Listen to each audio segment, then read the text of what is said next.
time we're going to work with a quadratic equation where we need to complete the square by adding a certain number to both sides of the equation.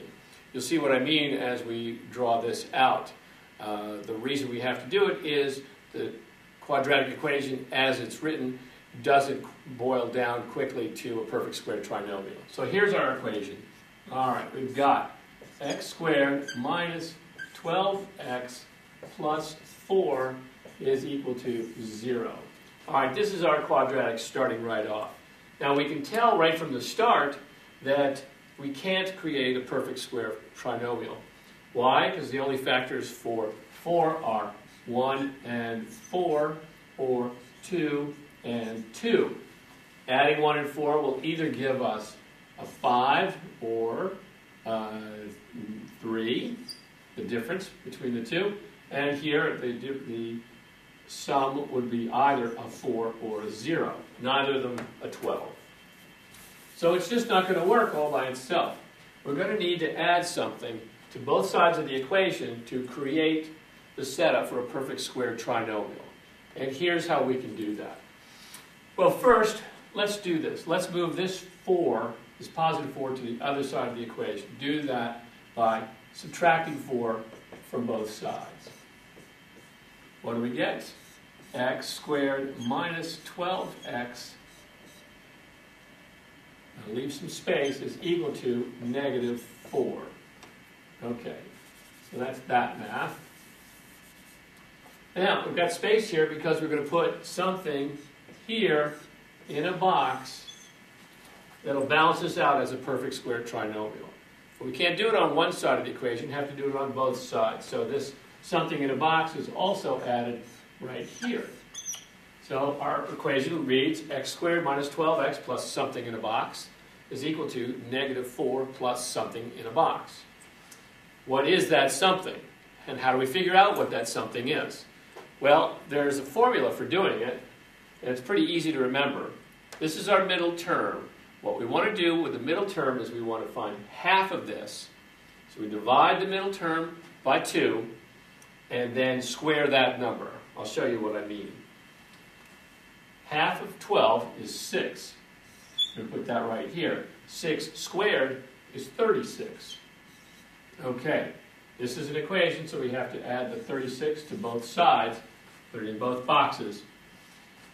6 squared is 36. The square root of 36 is 6. We know that this is the number we want because we have created this perfect square trinomial. So we know that we have created the pattern for a perfect square trinomial, and all we need to do is put the x there. This is our second term that will yield the 12 and the 36. The question is, what's the sign supposed to be? We know this will always be a positive because two negatives multiplied together will give a positive.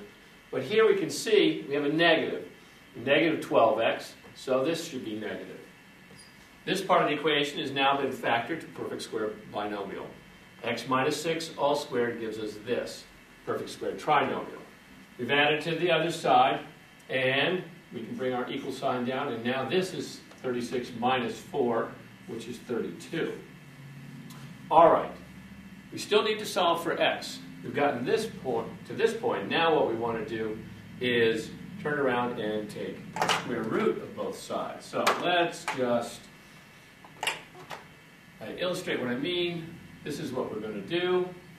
But the way we have to write it is, remember, this is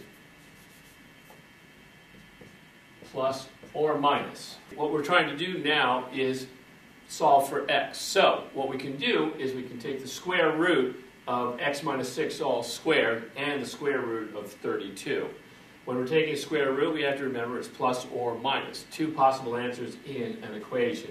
The square root of something squared is the number itself. In this case, it's x minus 6.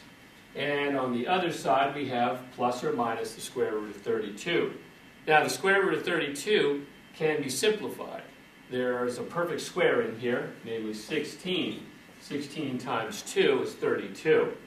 So we can rewrite this as plus or minus the square root of 2 times the square root of 16.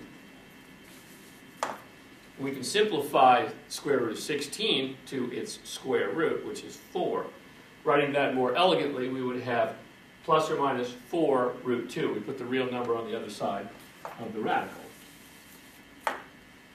So this part of the equation looks like that. X minus 6 is equal to plus or minus 4 root 2. Now we're not done because we still have the 6 on this side. We can move that over by adding 6 to both sides. On this side we'll end up with x by itself.